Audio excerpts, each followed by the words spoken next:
ہر انسان چاہے غریب ہو یا امیر، ان پڑھ ہو یا پڑھا لکھا، اس کی یہ کوشش ضرور ہوتی ہے کہ میں کسی نہ کسی طریقے کامیاب و کامران ہو جاؤں۔ ہم میں سے ہر شخص کامیابی اور کامرانی کے لیے دن رات محنت کرتا ہے، کوشش کرتا ہے، لیکن یاد رکھو اس دنیا کے اندر کامیابی کا جو اہم راز ہے وہ نفل نماز کے اندر ہے۔ جس بندے کو جس قدر نفل نماز کے ساتھ زیادہ محبت ہوگی، اللہ رب العالمین اس کے لیے اسی قدر کامیابی کے تمام دروازے زیادہ کھول دیں گے۔ ہمارے دین نے ہمیں جس قدر زیادہ نفل نماز کے ساتھ جوڑنے کی کوشش کی ہے، ہمارا رشتہ نفل نماز کے ساتھ اسی قدر کمزور ہو چکا ہے بلکہ ٹوٹ ہی چکا ہے۔ تنہائی میں نفل نماز کی جگہ نیٹ اور موبائل نے لے لی،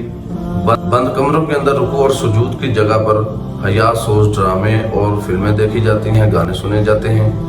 اور یہی ہماری ناکامی، بربادی اور نحوست کی سب سے بڑی وجہ ہے کہ دین ہمیں ہر پل نوافل کے ساتھ جوڑنا چاہتا ہے اور ہم ہر قدم فحاشی کی دلدل کی طرف بڑھتے چلے جا رہے ہیں۔ آپ ذرا غور فرمائیے کہ اگر 4 دن بارش رک جائے، بارش نہ آئے، تو دین اسلام نے ہمیں نفل نماز کے ساتھ جوڑتے ہوئے نماز استسقاء پڑھنے کا حکم دیا۔ اسی طرح اگر سورج گرہن لگ جائے تو ظلمات اور اندھیروں سے نکالنے کے لیے دین اسلام نے ہمیں نماز خسوف پڑھنے کی رہنمائی فرمائی ہے۔ اور اسی طرح اگر کوئی شخص اپنی زندگی کے اندر بہت اہم فیصلہ کرنا چاہتا ہے تو اس کے لیے بھی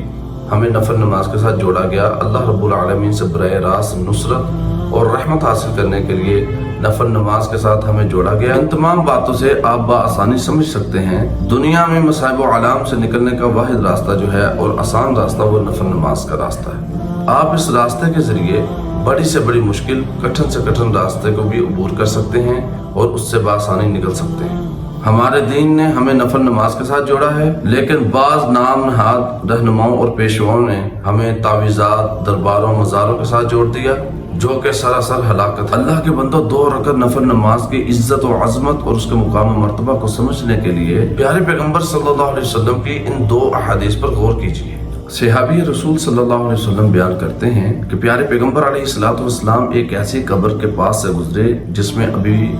فوت ہونے والے کو دفن کیا ہی تھا۔ پیارے پیغمبر علیہ السلام فرماتے ہیں کہ اگر اس کے اعمال نامے کے اندر، اس کے اعمال کے اندر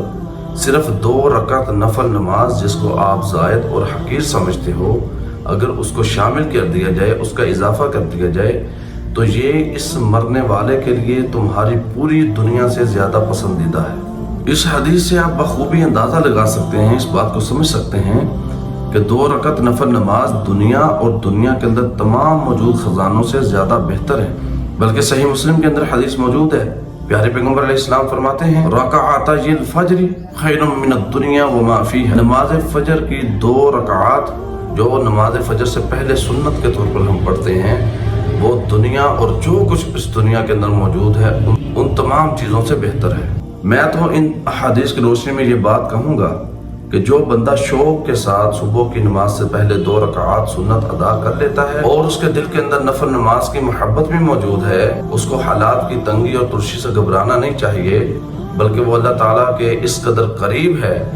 کہ اس کی عزت اور عظمت کا مقابلہ قارون کے خزانے بھی نہیں کر سکتے۔ تو میرے محترم پیارے بھائیوں، نفل نماز کو اپنی زندگی کا حصہ بنائیے۔ آج کے سبق کے اندر ہم صرف اتنی بات ہی آپ کے گوش گزار کرنا چاہتے ہیں۔ انشاءاللہ آئندہ کے سبق کے اندر ہم مزید اس بات کے اوپر روشنی ڈالیں گے۔ اللہ تعالی ہمیں نفل نماز کے ساتھ محبت کرنے والا بنائے اور اس کو ہماری طرف سے قبول و منظور فرمائے۔